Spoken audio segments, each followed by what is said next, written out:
l'esprit régénéré, alors il va commencer. Et c'est la régénération de l'esprit, la véritable régénération même qui pousse vers le traitement, le travail sur l'âme. Maintenant, ça va l'amener à comment il va chercher les choses d'en haut. Son esprit va comment il va chercher les choses d'en haut. Et plus son esprit va chercher les choses d'en haut, plus systématiquement il va voir que son âme la désire des choses que lui n'aime pas. Parce que le vrai lui là, c'est son esprit. Et il va voir que son âme là n'aime pas les choses que lui aime. Et son âme va comment il va avoir de mauvais désirs. Et là il sera en guerre. Et l'esprit de Dieu va lui révéler. Par exemple, je vous dis, que moi, on m'a posé cette question. Quand j'ai quitté là où j'étais parti, là, et j'étais sur la voie. L'esprit de Dieu a commencé par me poser la question. Toi aussi, là. Pourquoi Dieu a mis, voilà. Réponds-moi. Pourquoi Dieu a mis une méchette? Pourquoi? Ce n'est pas, c'est pour. Regardez comment l'esprit fait maintenant. Quand il avait dit communion de Saint-Esprit, 2 Corinthiens 13. Et la grâce de notre Seigneur Jésus, l'amour de Dieu, le Père, la communion de Saint-Esprit soit avec vous. La communion de Saint-Esprit est fondamentale. L'esprit de Dieu a commencé à me dire, mais pourquoi tu mets les chaînes là? Tu mets ces chaînes là. Mais c'est pourquoi? C'est pour quelle gloire? C'est pour que tu veux être plus présentable, tu veux la gloire, tout ça là.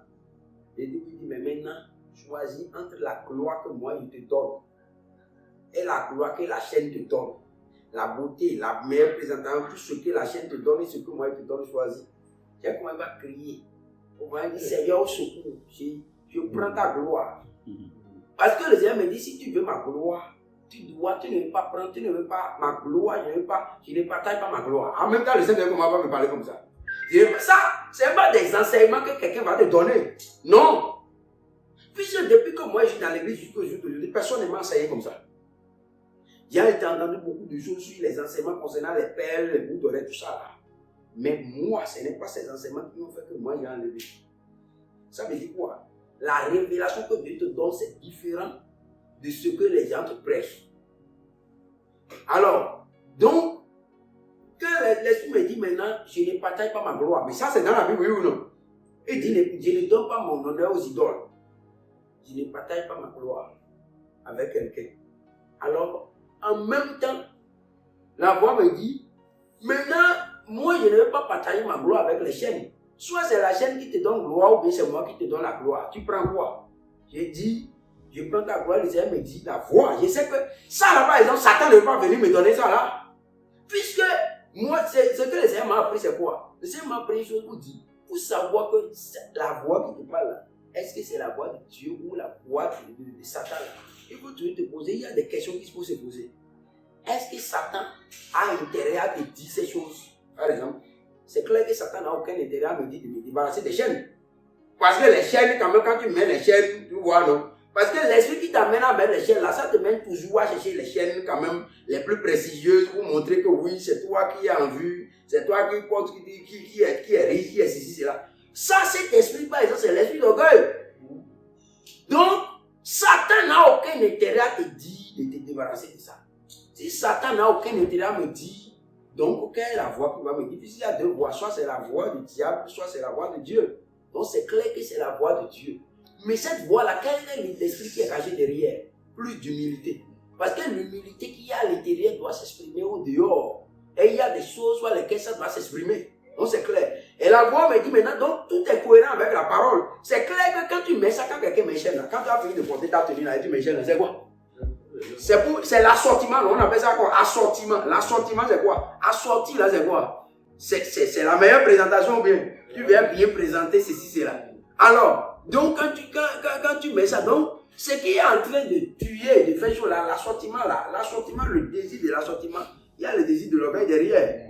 Mais l'assortiment, c'est quoi? C'est une gloire que tu recherches, n'est-ce pas? Donc, c'est clair, la Bible dit que je ne partage pas ma gloire. Donc, c'est la chaîne qui va te donner gloire, ou bien c'est Dieu. Alors Dieu me dit clairement, il faut mettre ça de côté.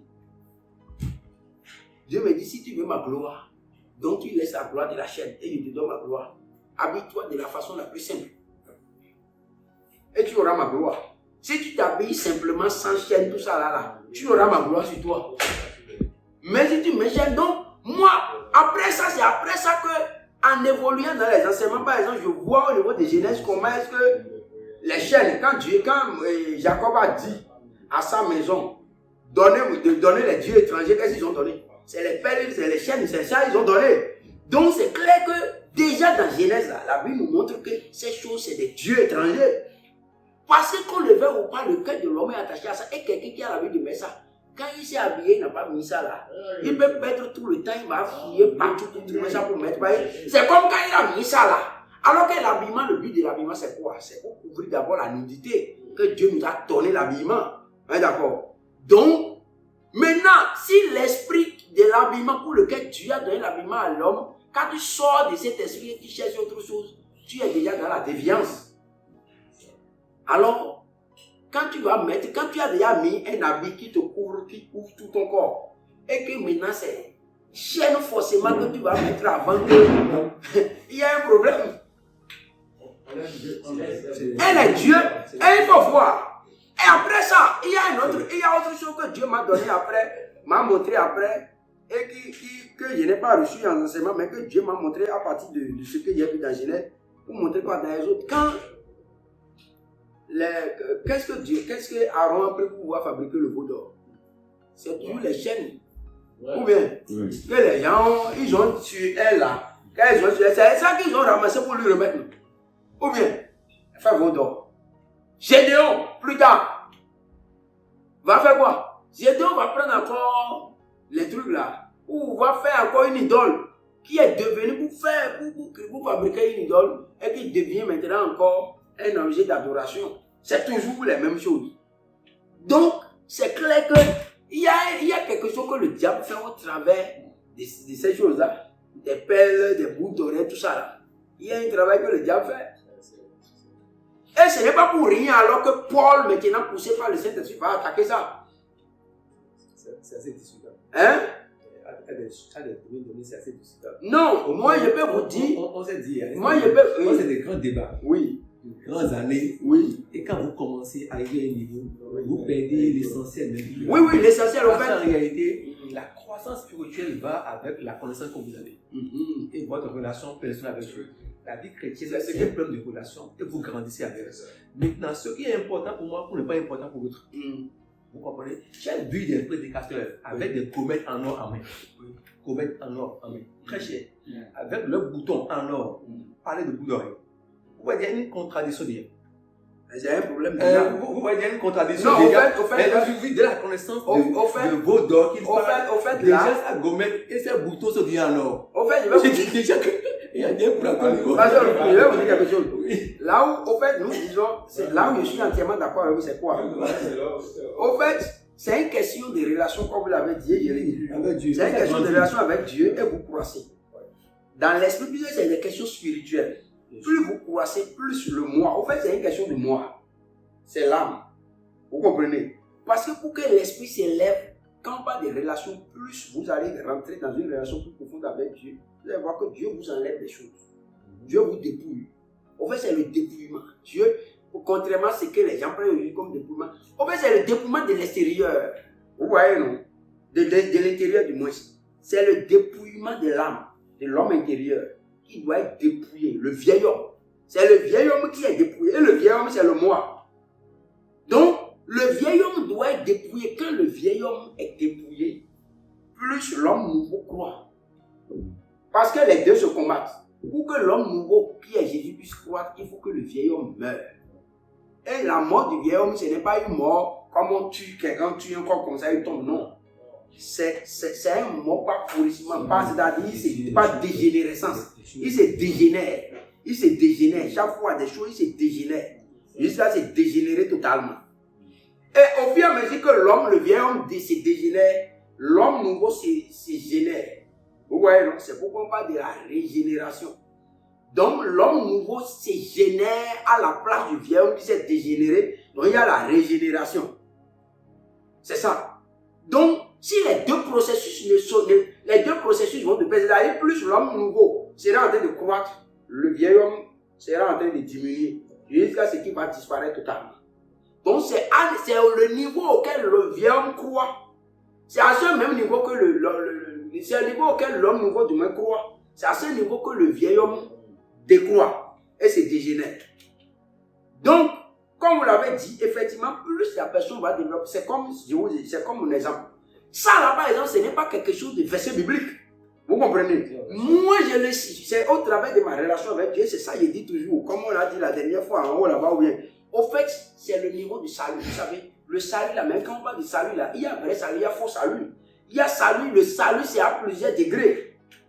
Parce que le niveau, quand tu as le vrai salut là, moi ce que Dieu m'a dit, le vrai salut, quand ça s'opère en toi, par exemple, la tristesse selon Dieu produit une repentance, un salut dont on ne se repent jamais.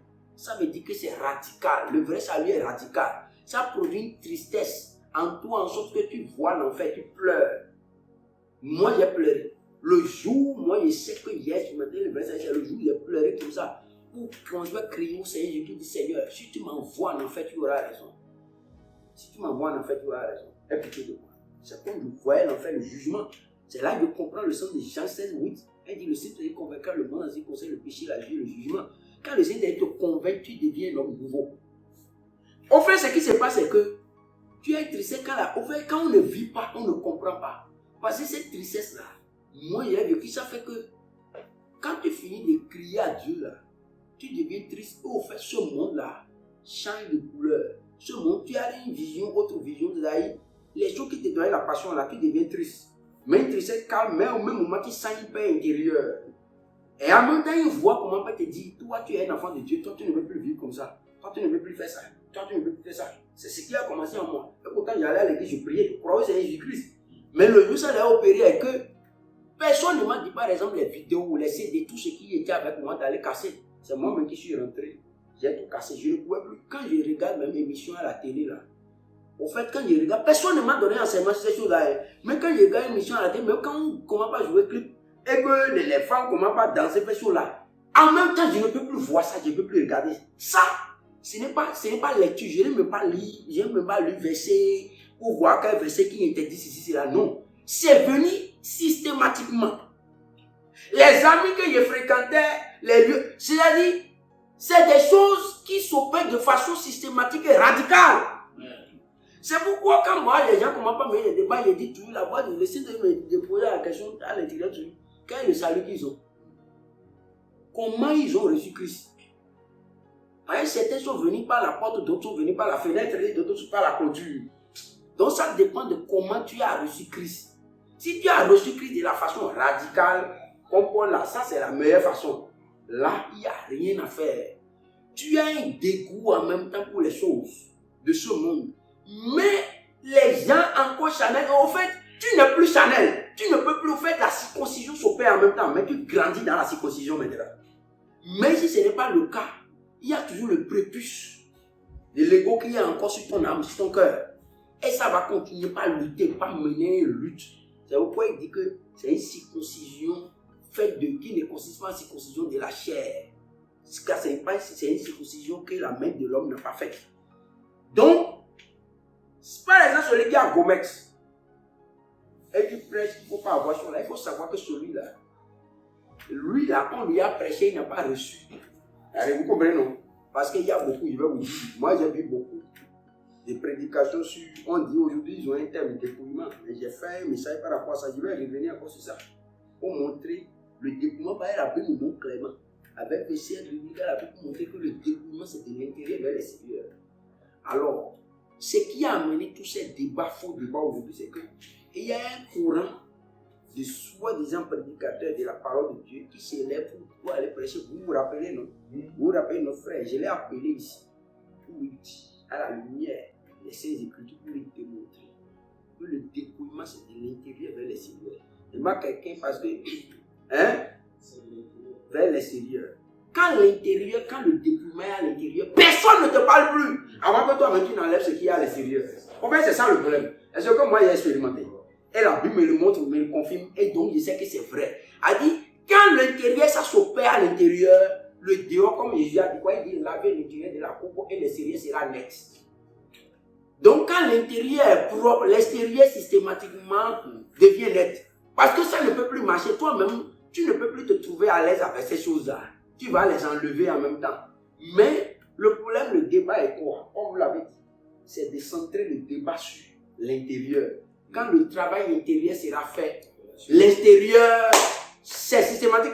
Quand quelqu'un de l'intérieur, la parole quand l'Esprit de Dieu va le travailler là, lui-même va savoir que mettre mèche là, on n'a pas besoin de lui expliquer pour qu'il sache que c'est un mensonge. Non? Parce que Dieu a créé une femme noire avec les cheveux crépus. Et pourquoi lui va compléter maintenant les cheveux alors que Jésus dit que les cheveux qui sont sur la tête sont comptés? Ça, ce n'est pas des choses que moi j'ai lu dans un livre ou bien quelqu'un m'a prêché, non. Mais le Saint-Esprit me l'a dit avant que je n'aille chercher souvent des choses que l'Esprit de Dieu me dit. Avant que je n'aille chercher des versets bibliques maintenant qui confirment ça.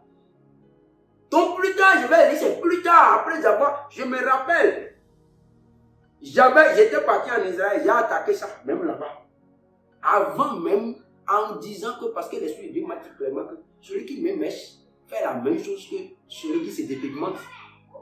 Parce que celui qui se dépigmente là, c'est quoi? C'est qu'il n'est pas satisfait du corps, de la peau, de la couleur que Dieu lui a donnée. C'est pourquoi il s'est dépigmenté, n'est-ce pas?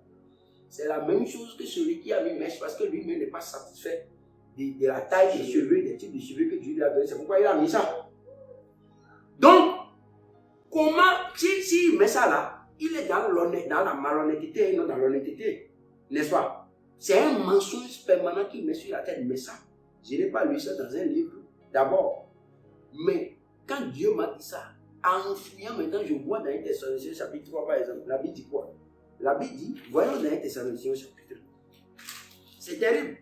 Il y a plein de choses, mais comme vous l'avez dit, ce qui est sûr, c'est le Seigneur qui... 1 Thessaloniciens chapitre 4, du moins chapitre 4, le verset 3, il dit ce que Dieu veut, c'est votre sanctification. C'est que vous vous enseignez de l'impiété. C'est que chacun de vous sache posséder son corps dans la sainteté et l'honnêteté. Est-ce que c'est honnête par exemple pour quelqu'un? Est-ce que les cheveux font partie du corps? Oui, les cheveux font partie du corps, oui. Maintenant, si au lieu de garder ses cheveux dans l'état, dans la taille que Dieu lui a donnée, il change maintenant, hein, les cheveux courts, et il va mettre les cheveux longs, il va emprunter pour mettre. Est-ce qu'il est dans l'honnêteté? Il n'est pas dans l'honnêteté. Sans vous livrer à une convoitise passionnée, c'est une convoitise. Parce qu'elle est en train de convoiter les femmes blanches avec les cheveux longs. C'est une convoitise. Ça, c'est quand ça là, l'écriture est là, mais comment tu vas faire maintenant pour faire le rapprochement par rapport à ça? Ça, c'est l'Esprit de Dieu qui peut t'amener à comprendre ça là. Parce que si l'Esprit de Dieu, tu vas dire, ça c'est lié à une convoitise passionnée. Mais c'est la même chose que celui qui se dépigmente fait, parce que lui-même là, c'est parce qu'il est noir et il trouve que vraiment ce n'est pas bien, il n'est pas d'accord, donc il convoite les blancs ou bien les blanches. C'est pourquoi il fait ça. Vous voyez, non? Comme font les païens qui ne connaissent pas Dieu. C'est les païens qui font des choses comme ça. C'est païens qui ne connaissent pas Dieu. Or, la Bible nous dit encore dans Isaïe au chapitre 49, verset 9, là-bas, il dit, malheur à celui qui conteste son créateur. Celui qui se dit, il conteste son créateur, oui ou non? Celui qui même est aussi conteste son créateur. C'est clair. Maintenant, si je dis ça, quelqu'un peut dire que non, que lui n'est pas d'accord. Mais si le jour où l'Esprit de Dieu parle, ça là pour moi, on n'a pas besoin de mener beaucoup de débats sur ça. Moi, par exemple, j'ai déjà vu des personnes nouveaux convertis, simples comme ça là. Je ne les parle pas, Dieu m'a dit. Ce n'est pas affaire de quelqu'un aller en enfer ou des choses là. Mais je lui démontre simplement comme ça là. Pour lui montrer qu'en faisant ça, tu es en train de dire. Regardez, tu es en train de dire à Dieu. Regardez, tu n'as pas créé, tu ne sais pas créer une belle femme noire. Mais si tu devais créer une belle femme noire, tu devais la créer avec les cheveux longs comme les blanches. Mais quand tu m'as créé avec les cheveux crépus, moi, je vais te montrer la meilleure manière de créer une belle femme noire. Donc, je complète ce que toi, tu n'as pas fait. J'ai dit ça à des personnes, des païens comme ça là. Elles ont commencé à crier, elles ont j'étais païen dans les livres. J'ai fini là. Les gens ont commencé à dire des mots pendant que c'est étonnant, vous pouvez, si ce serait étonnant, vous serez étonné de voir que des simples fidèles dans l'église là s'élèvent en même temps pour arracher pendant que la femme du pasteur va regarder sa chose. Ce n'est pas une question de titre ou bien de choses là, c'est Dieu, c'est l'Esprit de Dieu qui va convaincre quelqu'un. Tu peux tout faire. Si l'Esprit de Dieu ne lui parle pas là, il peut enlever aujourd'hui, demain il va remettre encore. Mais la parole est claire. C'est un mensonge permanent sur la tête. Parce que tu es en train de faire croire que tu as de longs cheveux alors que tes cheveux sont courts. Donc c'est un mensonge que tu as mis sur la tête. C'est Dieu qui va nous faire chose là. En tout cas, moi, c'est ma compréhension, c'est vrai. On peut dire que ça, ce n'est pas des choses qui sont importantes pour le ciel. Mais moi, je vais vous dire une chose. Ce qui me fait peur souvent est toujours Dieu me dit, sois rigoureux sur toutes choses. Dans ta marche, c'est quoi? La Bible dit beaucoup sont appelés. C'est très peu. Très peu. Je me demande toujours, est-ce que les gens se posent des questions? Parce qu'il y a des choses qu'on banalise, on dit non, non, non, c'est là, ça c'est rien, mais beaucoup sont appelés très peu. Très peu là. C'est comment? Dans le coup, là, ouais. Il y a des débats sur la culture. Oui. Ouais. Moi, j'ai servi ailleurs, dans un village, dans une ville, lorsque la femme n'a pas de bout d'oreille, c'est-à-dire qu'elle est en deuil. Vous comprenez? C'est quand il y a deuil là. D'accord? La femme là, c'est-à-dire que son mari est décédé. Elle est en deuil. Oui. Et le débat s'est posé, il était avec ça. Et Marie est venue me voir. Comment ma femme va à l'église et on lui enlève, elle n'a plus rien. C'est-à-dire qu'elle m'a dit à tuer du homme. Comment se fait-il que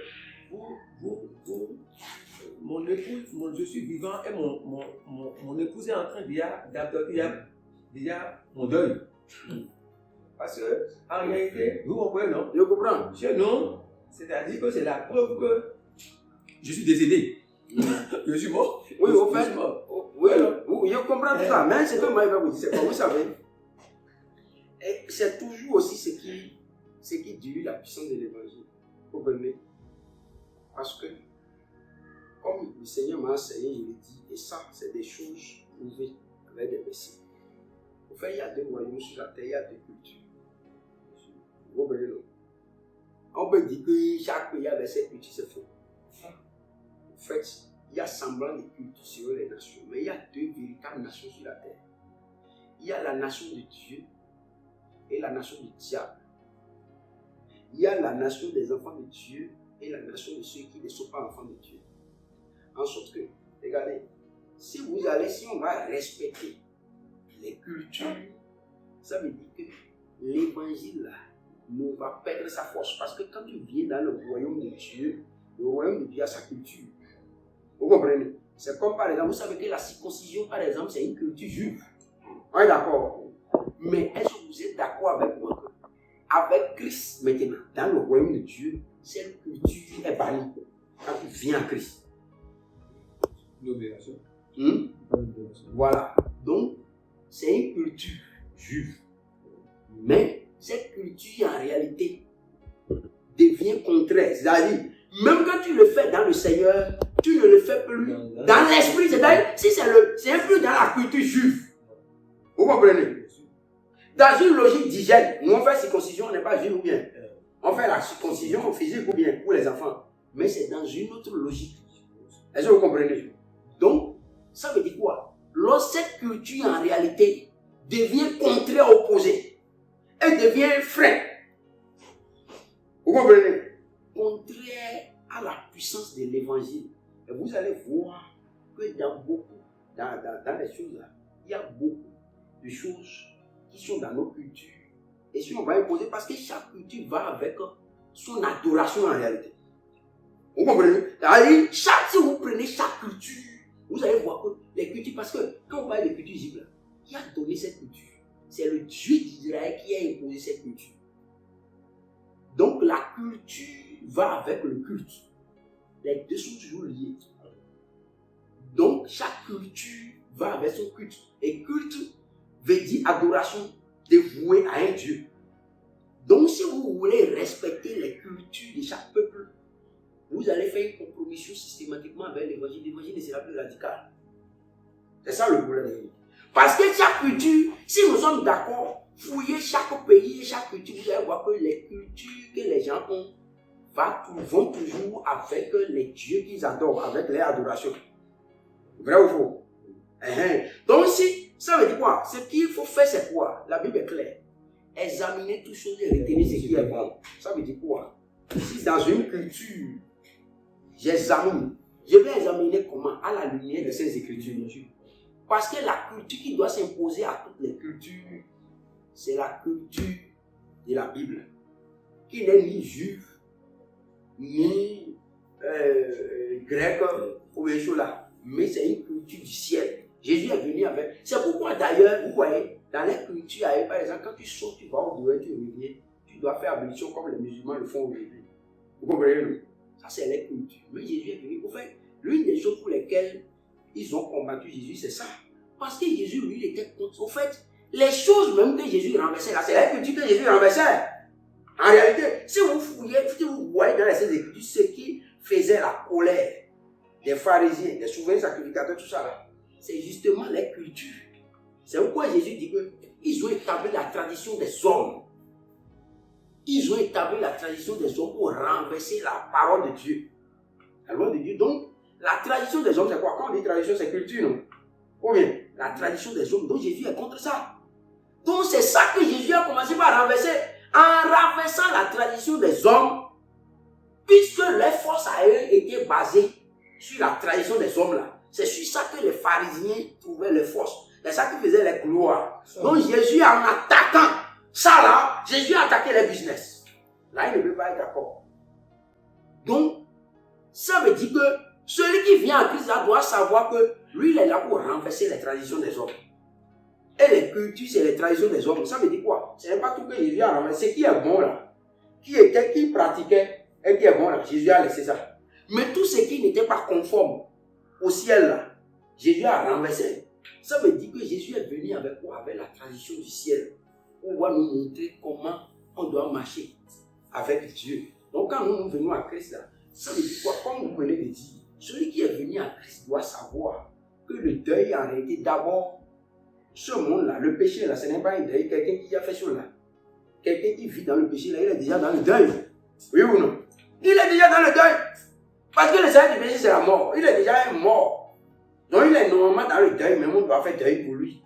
Donc si enlever bout d'oreille signifie deuil là, mais il y a un autre deuil qui est plus grave que le deuil que lui il est en train de voir.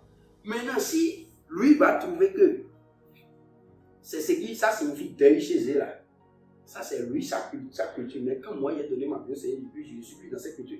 Je vous donne un exemple très simple. Quand on dit que, vous savez, les cultures, dans nos cultures là, vous savez que, vous allez me dire, quand vous voyez aujourd'hui, les vaudous, tout ça là, vous savez comment les gens appellent ça, non? On dit que ce sont nos cultures, oui ou non? Non, en fait, c'est là l'erreur, vous voyez. Au fait, c'est pourquoi quand vous voulez réviser quelque chose là, refusez la chose complètement. Soit la chose est mauvaise, c'est-à-dire Jésus dit quoi? Soit l'arbre est bon et son fruit est bon, ou bien l'arbre est mauvais, le fruit est mauvais. Vous allez, tout ce monde que vous allez voir, gouvernement, tout ça, vous ne pouvez pas les convaincre que ce n'est pas leur culture, oui ou non?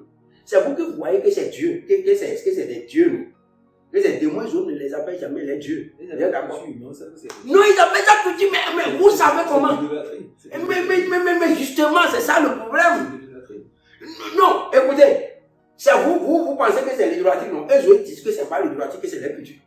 Enfin, le débat est né. C'est pourquoi il a dit tout à l'heure quoi. Chaque culture, non, écoutez, ils savent. Ils savent que l'animisme, ils savent que le christianisme, il y a les différentes religions. Non, écoutez, je vais vous dire, je vais plus loin pour vous dire. Satan lui-même sait qu'il est inspiré là. Satan lui-même sait qu'il faut mettre bout d'oreille là.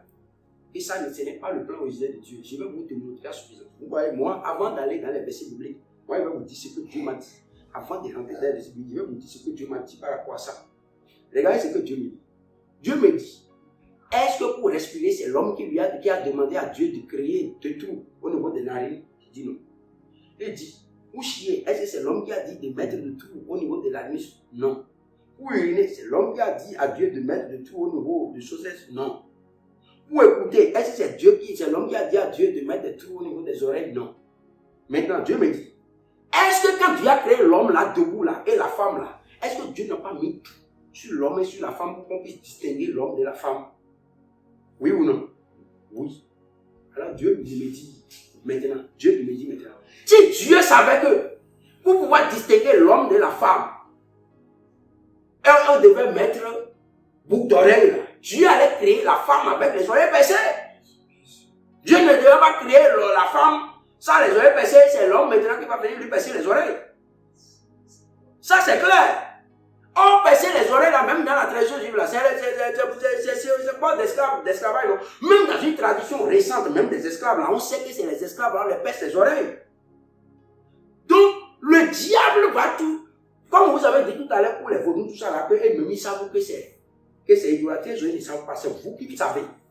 Donc c'est le même mensonge que le diable est donc vous dit que c'est la culture là. C'est le même mensonge que le diable continue de donner aujourd'hui. Vous dites que mes bouts de reste ici, c'est là, c'est la culture.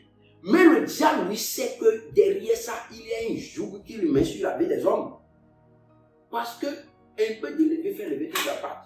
Vous ne pouvez jamais savoir un petit truc ou une petite habitude qui peut maintenir quelqu'un sous un joug. On va prier pour lui. Tout ça là, il n'aura jamais la délivrance. Et puis, il sera un poids sur lui, il ne pourra pas être délivré. Hein?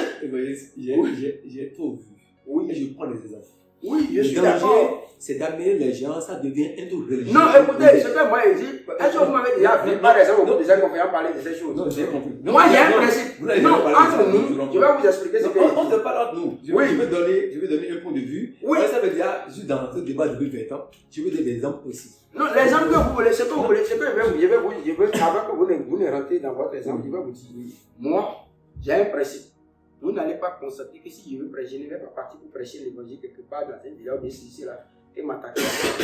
Parce que comme je le disais au niveau du séminaire, si tu demandes à un panier de mener une vie de sanctification, tu es un con. C'est comme si tu es en train de demander à un porc d'être propre. Ouais, d'accord. Il faut que le porc devienne mouton d'abord. Quand on va mettre le cœur de mouton en lui là, on peut lui apprendre maintenant à devenir propre. On peut lui demander d'être propre. Là, il peut comprendre. Ça veut dire quoi? C'est pourquoi moi je refuse. Ceux qui vont, par exemple, si les réseaux, des trucs comme ça, comment soit, si moi je vais adresser ce message, par exemple, j'ai donné un message comme ça, mais j'ai été clair.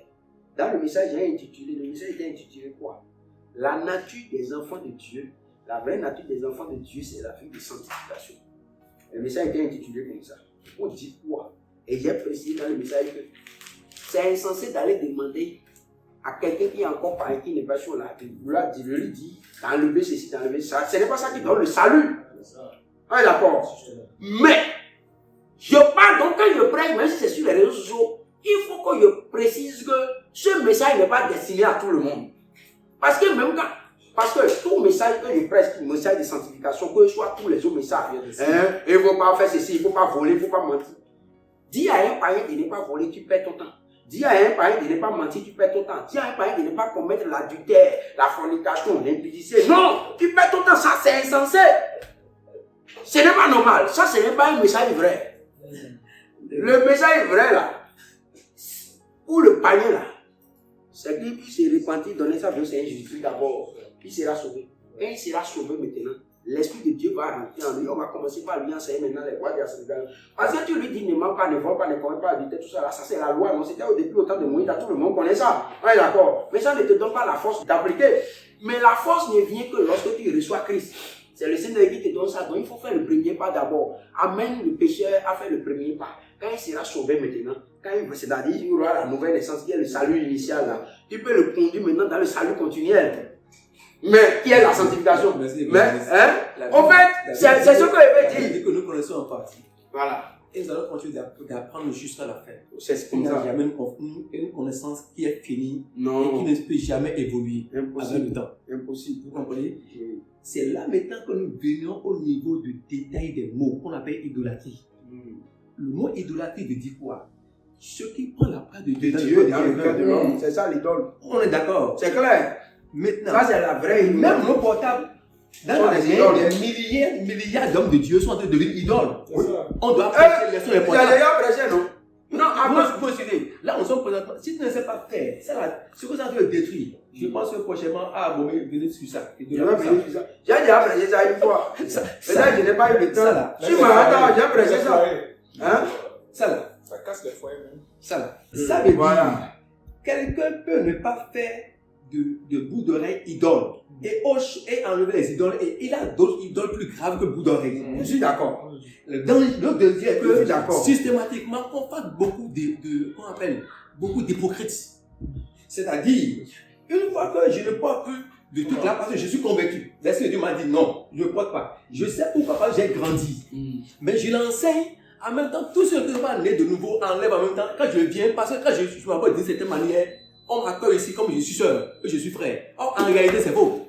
Tu vas voir les actes, les vies, les comportements après, entre ses frères là. Et c'est ceux qui ne portent même pas bout d'oreille. S'ils portent, c'est encore mieux que la vie qu'ils mènent. De niveau. Donc je me suis dit, si on n'était pas fait, on va mener la vie chrétienne, disons, une grippe là, dans l'habillement. Or, il y a des païens qui ne portent pas bout d'oreille, ni mèche, ni rien. Qui ne sont pas nés de nous. Vous comprenez? Quand cela vient dans l'église, ça veut dire systématiquement, ils voient que je mène une vie de sanctification. Moi, je préfère dire à un certain niveau, en séance, ce qu'on appelle l'idolâtrie, que rien n'occupe ton cœur. Vous comprenez? Que rien, la croissance arrive à que rien n'occupe ton cœur, rien. C'est que rien, ni voiture, ni femme, ni comme vous l'avez dit, hein, ni femme, ni divan, ni rien. Une voiture, c'est de fait dans une maison. Une voiture, si en son temps, on a demandé à Jacob, ils ont amené ce qu'ils ont. Si aujourd'hui, il y avait des terres, aujourd'hui, on a acheté presque toutes les terres, on a acheté tous les fétiches au bout là, sont en train de partir d'IA en Chine. On a en train de fabriquer véhicules avec. Donc, je me suis dit à un certain niveau que, comme vous avez commencé là, c'est le cœur. Parce que quand le cœur est la seconde chose, l'environnement et la croissance, ce que la personne mange l'amène à grandir et ouvre ses horizons. Plus il grandit avec le Saint-Esprit. Il y a certaines choses que Dieu va vous dire ne fais plus. Il ne me dira pas. Mais c'est clair. Il y a des choses que Dieu va dire toi ne fais pas. Parce que c'est que ce qu'il dit ne fais pas là, tu as pris ça comme idolâtrie. C'est clair. Parce que la position que lui prend dans son cœur, Dieu peut l'interdire. Mais je n'ai pas pris ça. Vous n'avez pas pris ça. Ce n'est pas fait d'idolâtrie. Ce n'est pas. On peut vous prendre ça. Ça ne vous dira pratiquement rien. Mais c'est sûr que quand vous n'avez pas ça, vous ne pouvez pas vivre. Ça devient idole. Dieu dit laisse-moi ça. Au fait, vous comprenez? C'est que ça devient des échanges. Non, je vais vous dire une chose. Au fait, nous disons la même chose. Voilà. Je crois que nous sommes exactement sur le même dans. Oui. Au fait, l'idole, et j'ai déjà prêché un message comme ça là, tu n'auras aucun autre Dieu devant ma face. Au fait, c'est ce qui est Dieu. Quand il dit tu n'auras aucun autre Dieu devant ma face, ça veut dire quoi? C'est que Dieu ne veut pas avoir nos concurrents. Il y a quelque chose d'autre qui prend sa place dans ton cœur. C'est ça qui est l'idole. Ça, c'est le principe de base. C'est pourquoi même quelqu'un est venu me voir, par exemple, celui donc qui a il a écrit un livre, il a parlé d'idolâtrie, ou dit que ces choses-là, il lui a dit non, de patienter. Que je vais lui enseigner qu'il y a une autre compréhension qu'il faut qu'on le revoie. Que je vais lui enseigner qu'il y a une autre compréhension de l'idolâtrie qu'il doit avoir. Et là, il saura que ce n'est pas nos parents, non. Que l'idole, là, c'est partout. Ça a existé avant, partout dans le monde, ça continue aujourd'hui. Et que ce n'est pas forcément le fait de fabriquer. Moi, je vais plus loin au-delà de ce que vous dites. Vous savez, la première et la plus grande idole dans la vie de l'homme, c'est le moi, c'est lui-même. Donc, quand ça là va tomber, c'est-à-dire, c'est l'idole la plus terrible. L'idole la plus dangereuse, la plus têtue, c'est-à-dire, qui fait que vous pouvez abattre les autres idoles, mais ça là, si vous n'arrivez pas à abattre ça, les autres peuvent revenir facilement. Vous comprenez? C'est bien là. Non, les autres sont, voilà. Les autres peuvent faire semblant d'aller. Voilà, non, les autres peuvent faire semblant d'aller. Mais la vraie idole, c'est le moi, l'homme lui-même. Et c'est ça, non, le péché, non. Il a pris la place de Dieu. Quand on dit que si l'idolâtrie, c'est tout ce qui prend la place de Dieu dans le cœur de l'homme, dans la vie de l'homme. Et que l'homme, dans le jardin d'Éden, le péché qu'il a commis, c'est qu'il a pris la place de Dieu, comme on vient de voir tout à l'heure. Ou bien, il a pris la place de Dieu, il a pris la volonté de Dieu comme sa volonté. C'est qu'il a pris la place de Dieu parce que voulant connaître le bien et le mal, l'homme a pris la place de Dieu. Parce que c'est Dieu, c'est qui doit connaître le bien et le mal. Donc l'homme, en prenant la place de Dieu, devient lui-même sa propre idole. Donc les autres idoles, en réalité, sont venus se greffer à cette idole. Donc lorsque l'idole vraie, l'idole mère, l'idole souche, sera abattue, toutes les autres idoles vont tomber. L'idole souche. Oui, la souche. Lorsque l'idole souche va, c'est la souche. Vous comprenez? Lorsque l'idole souche, qui est l'homme lui-même, là, son moi là, va tomber, mais toutes les autres idoles vont tomber avec elle. C'est ça le problème. Donc, et c'est pourquoi vous allez voir que Jésus va dire quoi?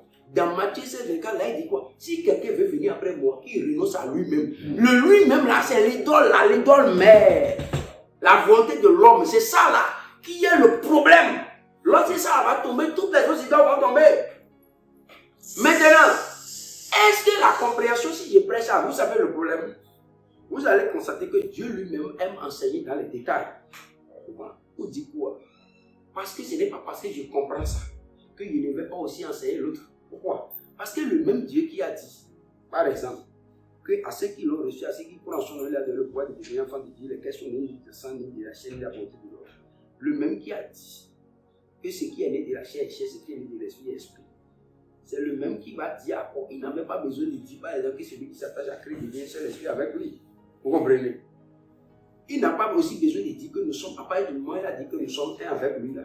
Et il a dit que Dieu l'a fait asseoir au ciel là. Il n'avait plus besoin encore de venir dans un autre verset pour dire qu'il nous a fait asseoir avec Dieu en Christ. Vous comprenez? En fait, pour moi, c'est des versets détails. Mais pourquoi Dieu fait ça? Parce que Dieu sait qu'il y a des gens, si on ne donnait pas ces détails-là, il ne faut jamais comprendre les choses comme ça. Donc Dieu nous facilite la compréhension au travers de certains détails.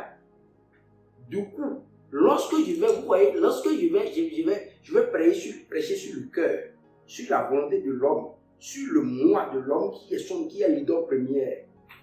Il y a des gens, si je ne vais pas dans les détails pour le dire, par exemple, ton comptable, voyez, ça te prend le temps. Donc ça prend la place de Dieu. Ça prend le temps. Il faut rentrer dans les détails. En fait, c'est selon que Dieu t'explique. Parce que quand Dieu l'a dit que la colère de Dieu s'est élevée de Dieu contre tes piétés, toutes les juges des hommes qui retiennent les jugements, la vérité captive.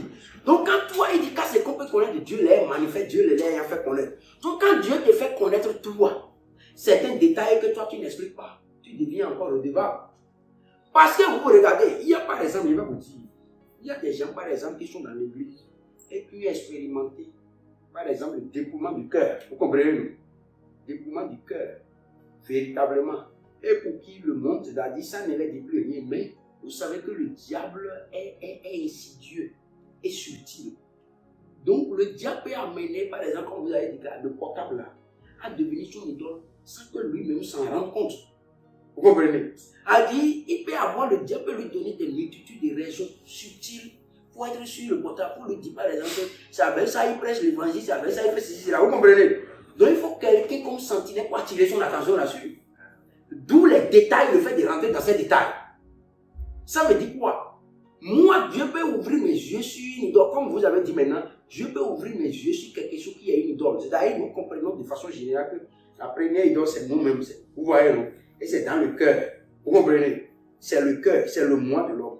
Maintenant, nous savons que si nous sommes dépouillés du cœur, l'ego est enlevé là, il y a tout ce, et nous savons que c'est tout ce qui prend la place de Dieu. Quelqu'un peut comprendre ça, comme ça. Et il sait qu'il combat les deux, il ne veut pas que quelque chose prenne la place de Dieu dans sa vie ou dans son cœur. Mais quelque chose peut prendre la place de Dieu dans son cœur subtilement sans qu'il ne s'en rende compte. Vous comprenez? Sans qu'il ne s'en rende compte. Et c'est peut-être un jour quand quelqu'un sera en train. Mais vous, Dieu vous a donné, c'est pourquoi il dit que nous sommes les gardiens les uns des autres, n'est-ce pas? Moi, Dieu peut me montrer quelque chose qu'il ne vous a pas montré. Ça ne veut pas dire que forcément que vous n'avez pas la maturité spirituelle ou bien que vous n'avez pas une relation avec Dieu, vous ne comprenez pas. Et Dieu parle tantôt d'une manière, tantôt d'une autre. Ça veut dire quoi? Dieu peut me dire moi quelque chose directement par révélation pour pouvoir venir vous dire. Comme Paul le dit, il dit c'est sûr qu'il vous a écrit en fait des mots, je les ai reçus par révélation. Dieu pourrait aussi donner la révélation à tous ceux-là. Vous voyez, non? Mais Dieu ne le fait pas. Il peut donner à quelqu'un pour qu'il aille maintenant enseigner ou avertir les autres. Comme Dieu, moi, je ne peux pas voir quelque chose, Dieu peut aussi vous dire que vous allez venir attirer mon attention là-dessus. Ou bien, au fait, c'est en cela que nous sommes, et comme vous l'avez dit, nous connaissons en partie. Et comme nous connaissons en partie, il y a quelque chose que Dieu va me faire connaître. Et il va faire connaître à quelqu'un d'autre. Maintenant, si moi, je garde vous dire que non, si je fais comme ça là, ce serait encore un péché pour moi. C'est ça le problème. Mais moi, comme je l'ai dit, je ne vais pas partir. Quelqu'un, par exemple, qui n'a pas encore reçu Christ, je vais lui dire, enlève-vous de tout ça là. Ça, c'est un faux évangile. Mais, celui qui a reçu Christ aussi, qui est venu la première fois, dans le premier enseignement, il va commencer par lui parler de bout d'oreille, tout ça là. Ce n'est pas normal, mais il faut que je l'amène au travers de ça. Premièrement, je dois l'amener à aimer Dieu. Parce que plus quelqu'un aime Dieu, plus il va haïr le monde. Plus il va haïr le moi. C'est comme ça. C'est ça, il dit toujours au passé. C'est comme quand il parle de dîme, il dit non. Ne perdez pas votre temps à aller prêcher aux fidèles. Tu donnes dîme, si tu ne donnes pas dîme, tu auras peut-être problème. Ça ne marchera jamais. Ça, c'est de l'arnaque. Apprenez à vos fidèles à aimer Dieu. Priez pour qu'ils aiment Dieu. Montrez-les comment aimer Dieu. Quand ils vont commencer par aimer Dieu, l'amour donne. Celui qui aime Dieu, là, il va donner plus que 10%. Plus l'amour de Dieu va augmenter dans son cœur. Voyez, l'amour donne. Donc, quand tu il enseigne à aimer Dieu, c'est plus fort, plus puissant que de lui prêcher que non. Oh, la Bible a même dit que Dieu aime ceux, Dieu n'aime pas ceux qui donnent avec à contre-cœur. Dieu aime ceux qui donnent avec joie. Mais quand il va aimer là, quand on aime quelqu'un, quand on lui donne quelque chose, on est content avec lui. Hein, on est content pour donner.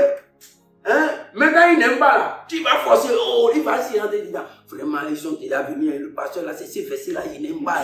Il est avant venu, il dit maintenant, vraiment, malédiction est venue sur moi, et il va prendre pour pouvoir donner. Là, il donne à compte que, mais quand il va aimer Dieu, toi tu n'as pas besoin de citer verset. Si le jour tu vas faire culte, mais tu ne vas pas dire, on va donner, il va dire, mais c'est lui qui va dire, c'est quoi? Oui, on va donner, c'est quoi? On va donner. Parce que lui, il aime Dieu, quand on aime, on donne.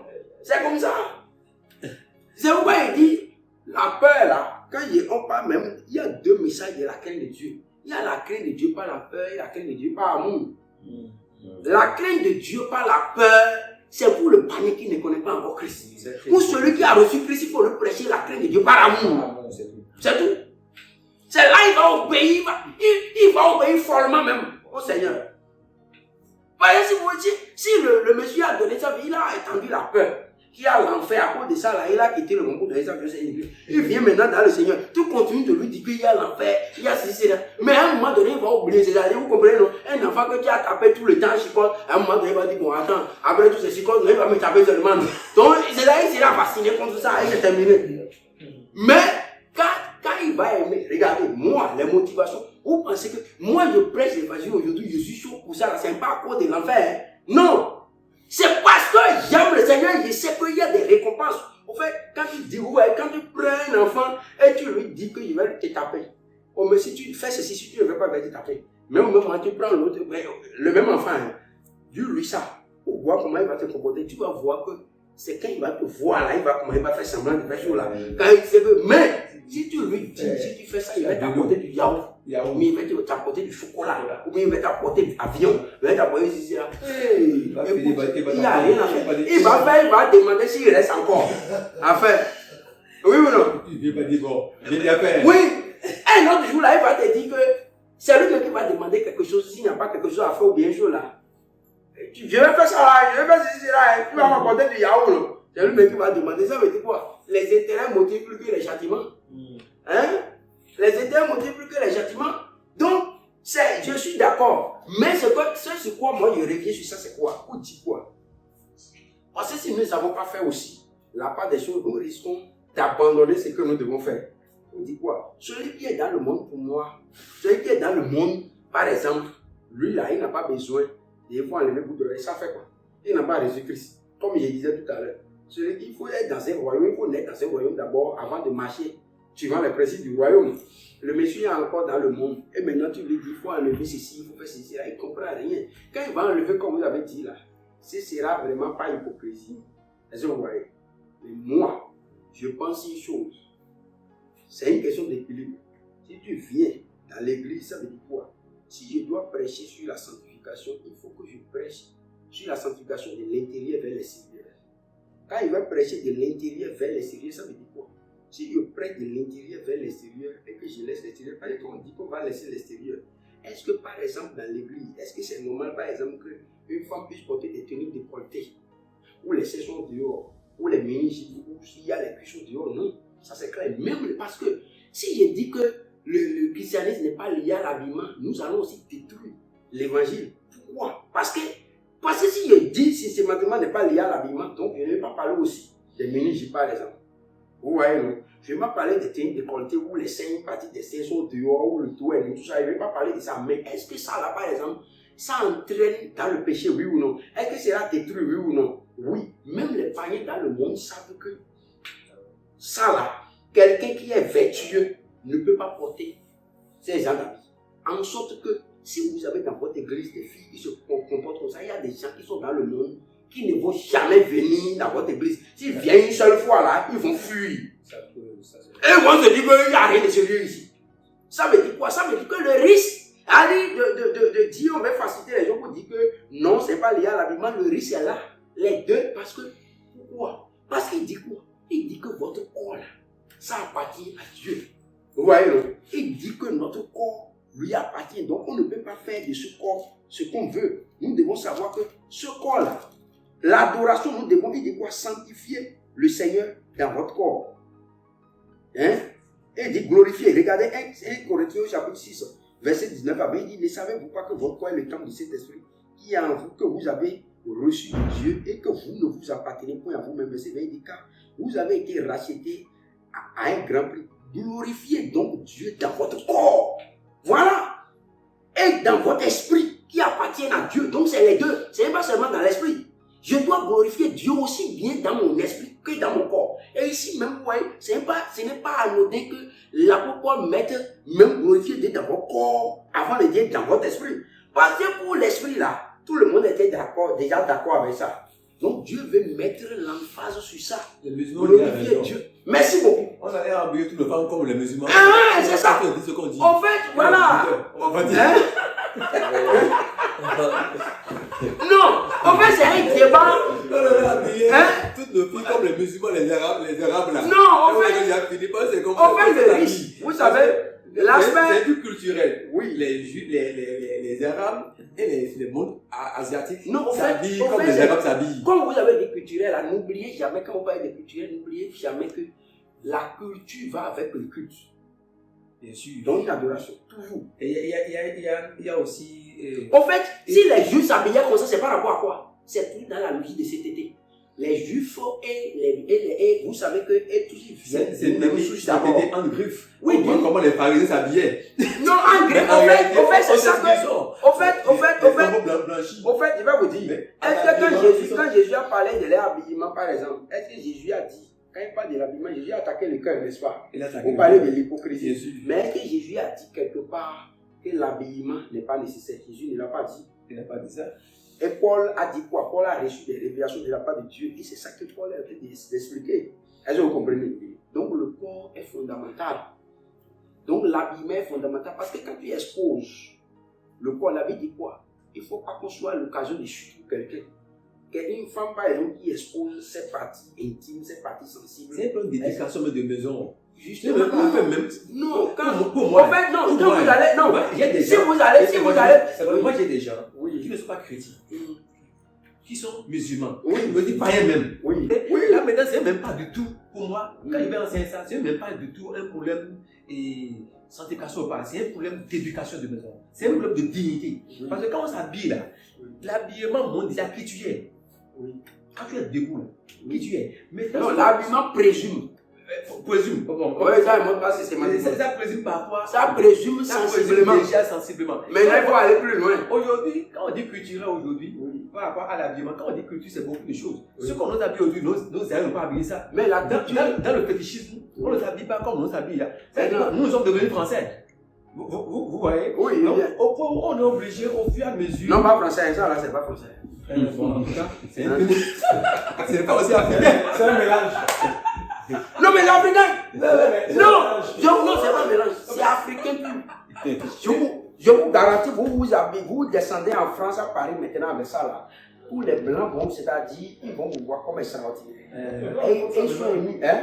Non, en fait, ce n'est pas les cultures, ça c'est africain. J'essaie de voir. Tu vas là-bas là, c'est-à-dire, tu deviens comme un joyau pour eux. C'est pas qu'ils sont comme ça, et ça les plaît. Vous comprenez? Et ils disent, moi, j'ai fait plusieurs fois. Première fois, moi, en 2011, je suis parti là-bas, je me suis mis dans mes choses là. Mais comme ça, là, quand je passe tout le monde, dit, c'est bien, c'est joli, on va prendre photo, comment il va faire pour avoir ça là. En fait, mais je vous dis, c'est authentique, ça veut dire que ce n'est pas chez eux, c'est pas dans l'herbe, c'est pas dans la culture. En fait, quand vous parlez d'éducation, que l'habillement c'est une question d'éducation, est-ce que vous savez que l'éducation c'est la culture? On est un enfant éduqué comment? C'est par la culture qu'un enfant est éduqué. Donc la culture, qui parle de culture, parle d'éducation et parle en même temps d'une adoration. Vous comprenez? Oui, pas d'une adoration forcément. D'éducation. D'un culte. Est-ce que vous comprenez? Parce que culte égale adoration. Culte égale adoration. Que vous soyez conscient ou pas, culte égale adoration. Mais culture, le culture va avec la culture du moins va avec un culte. Oui, la culture va avec le culte. Est-ce que vous voyez? Maintenant, l'éducation. Un enfant est éduqué comment? Un enfant est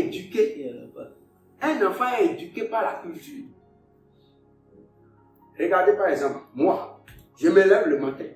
Quand je reviens à la maison, par exemple, j'imagine au pied de mon lit. Mon enfant, Josias, vous comprenez? Avant, à un an, là, un an et demi, quand je reviens, en même temps, il me voit là, il rentre dans la chambre là. Avant qu'il imagine lui-même, c'est là. C'est la culture. En fait, c'est ça. La vraie éducation, là, c'est au travers de la culture.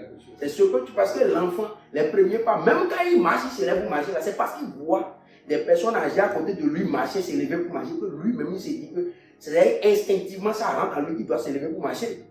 Donc, la vraie éducation est dans la culture. Donc, on ne peut pas dissocier la culture de l'éducation. Okay. Et on ne peut pas dissocier ici la culture du culte. Donc, toutes ces choses sont liées. C'est lié. Donc, si on veut les dissocier, on aura toujours les dépravations, on aura toujours les débats, tout ce qu'on est en train de faire sur là. Tout ce qui est dans une culture, tout n'est pas mauvais. C'est pour ça qu'il faut juger ça à la lumière de l'évangile. C'est ce que j'ai dit tout à l'heure. C'est ça que j'ai dit tout à l'heure. La Bible dit quoi? Juger toutes choses. Quand vous avez donné l'exemple, c'est ce que j'ai dit. Voilà, il retient ce qui est bon. Ça ne veut pas dire qu'il n'y a pas une culture sur cette terre. Quand il disait tout à l'heure au début, il dit quoi? Il y a deux nations. Ça me dit quoi?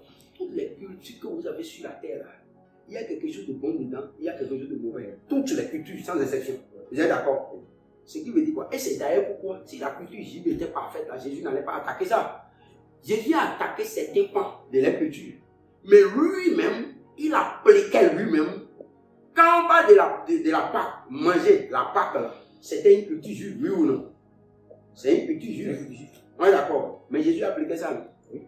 Voilà, pas ça, ce n'est pas contraire à la volonté de Dieu.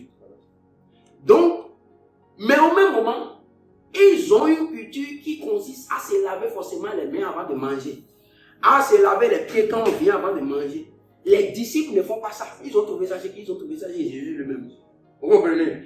Parce que les disciples ne pouvaient pas se lever et commencer par faire ça s'ils n'ont pas vu chez les maîtres. Parce que de leur naissance, dans leur naissance, non, ça c'est autre chose. De leur naissance, de leur naissance, ils ont appris, ou bien, ils ont appris ça. Maintenant qu'il a appris à ne pas faire ça, forcément, ils ont envisagé les maîtres, donc ils ont dit, mais attends, donc ça veut dire que ce n'est pas nécessaire. Non, il ne faut pas dire qu'aujourd'hui, quand moi j'étais au village, par exemple, Etienne, est-ce que nous allons manger sans se laver les mains, oui ou non? On ne lave pas les mains. Hein? J'ai arrivé à Cotonou, vous comprenez? C'est en allant à l'école blanc. Quand on va dans la brousse comme ça là, quand la mangue tombe, c'est tombé, il y a cacao, c'est tombé, nous ne connaissons pas ça. Nous on prend, on fait comme ça là, et on mange. Les mains tout ça là, on mange, on est en bonne santé. Où est le problème? Hein? Ou bien, c'est ça on a visé nos parents, ou bien, on va dans la brousse avec eux, on va faire récolter, vous voyez les noix de palme là, on n'a pas besoin, quand ça tombe là, dès là, on prend ça, on mange ça. Même s'il y a les déchets, les restes de caca qui sont partout, un peu partout là, nous on ne regarde pas ça. Ça tombe, on voit là, c'est joli à nos yeux, on prend, on mange. On a vu aussi qui mangeait, on a vu aussi les parents manger. On n'a pas besoin même d'aller préparer ça. Avant de manger, on n'a pas besoin de laver ça, on mange, il n'y a rien, on a vécu jusqu'aujourd'hui. Alors, ça aussi c'est la culture. Ou bien, mais en évoluant maintenant, on est rentré dans une autre culture. Au fait, vous savez, la culture aussi façonne la manière de réfléchir. Quand on est venu chez les Blancs, on a fait quoi? On nous a appris que quand la mangue tombe, ouais, je vais vous dire, moi, c'est à partir du 5e, jusqu'en classe du 5e mois, je vais toujours au champ partout là, je trouve mangue, je ne lave pas. À son bobo là, tout ça là, je prends, on mange seulement, il y a besoin de laver ça. Même si quelqu'un tu trouves sur les terrains, tout ça là, tu ne laves rien. Ta main est sale, on vient de jouer le ballon, ou bien on est parti au champ, on a tout est sale là. Fais rien, on va prendre là, on prépare, ou bien on met ça sur le feu là. C'est avec les mains sales, les mains où il y a caca partout, on fait ça là, on prépare, ou bien on met dans le feu là, on mange, tout n'est pas quoi, mangue tombe, tu prends, tu as trouvé l'eau même pour aller laver, avant de parler du savon. Il faut trouver ça non. Alors on mange, il n'y a rien. Maintenant quand je suis venu en classe de 5e, on m'a montré maintenant le développement d'Ascari. Oh, avant là, on nous apprenait que c'est beaucoup de sucreries qui donnent fer. Vous voyez, non? Qui donnent les vers. Donc, si tu es en train de manger trop de sucreries, on va dire, viens, à nous bonbons, mais on ne sait, on ne nous a pas appris qu'il y a un processus par lequel le fond là rentre dans le ventre. Avant maintenant de se développer en mangeant les sucreries. Maintenant, il vient à l'école du blanc. Donc moi, je mangeais s'il n'y avait aucun problème. Il n'y avait aucun problème. On était en bonne santé, on tombait même difficilement malade. Vous comprenez? Maintenant, je viens à l'école du blanc. Parce qu'au fait, le problème, c'est quoi? Pour ça, là, il y a des éléments psychologiques. Parce que ça, les anticorps, quand tu prends ces choses, vous allez voir qu'un enfant maintenant qui vit dans la salle, il développe des anticorps. Il développe des anticorps en sorte que ce qu'un enfant, moi, il y a des choses que moi je faisais, où je mangeais, même là où je suis aujourd'hui, il y a l'eau du village que je vivais là. Peut-être si je bois aujourd'hui là, ce n'est pas les mêmes réactions qu'avant. Vous comprenez, non? Puisque le corps est habitué maintenant à bien notre système de fonctionnement. Avant là, il avait développé un anticorps, il était habitué à ça. Il y a ce qu'on la mémoire. Il y a la mémoire des gènes même. Il y a la mémoire, il y a les bibliothèques. Vous voyez, comme le son. Comme le son, même il y a la bibliothèque de son, c'est comme ça que dans le fonctionnement de l'organisme, il y a les mémoires. Au fait, chaque cellule de notre corps constitue, c'est comme un disque dur qui enregistre des informations. Et c'est sur la base de ces informations qu'il fonctionne. Donc, quand je suis venu maintenant, on m'a dit que voilà comment est-ce que les vers, comment les vers se développent. On nous a dit que quand les vers sont dans les ventres de quelqu'un, et ils ont beaucoup d'œufs, les œufs d'Ascarie. Quand quelqu'un va chier maintenant dans le champ, les œufs là ne meurent pas. On nous a montré que les œufs là meurent après 1000 degrés Celsius. Or, ça veut dire que c'est dans un four qu'il faut mettre ces œufs afin qu'ils ne meurent. Ça veut dire que même le soleil peut brûler sur ça, peut chauffer n'importe comment. Là. Le soleil là même là, quand ça chauffe là, ça n'atteint pas 100 degrés. Alors que, bon ici, hein, là-bas là, c'est en haut, là-bas là, c'est des milliers de degrés. C'est sur mais ici là, sur la terre, avant que ça ne vienne ici, la couche d'ozone, tout ça là, atténué, sa puissance, et ça ne nous fait pas chaud là. Comme ça, on n'atteint même pas 100 degrés, c'est suffisant. Hein? Tu es déjà mort, nous serons tous morts. Maintenant, on est déjà à 46 à tout le monde, on ne va pas crier. Maintenant, donc, puisque les œufs d'Ascarie, c'est à 1000 après 1000 degrés que je mets, donc le soleil là, ça ne fait que les chatouiller, le corps quadrant, il ne meurt pas. La chaleur du soleil. Donc les œufs là ne meurent pas. Et ils sont là. Quand la pluie tombe, les eaux de ruissellement maintenant les emportent partout. Donc ils se déposent sur les herbes, les œufs d'Ascarie là, se déposent sur les herbes, un peu partout, sur les légumes, tout ça là. Donc quand la mangue tombe dans les feuilles là, les œufs qui ont été transportés par les eaux de ruissellement là, se collent à la mangue et les œufs sont petits en sorte qu'ils ne sont du qu'au microscope. Donc tu ne vois pas. Et toi tu prends. Quand tu prends la mangue, tu n'as pas lavé ça au savon, tout ça là, et tu manges. Donc tu as mangé avec les œufs d'Ascarie.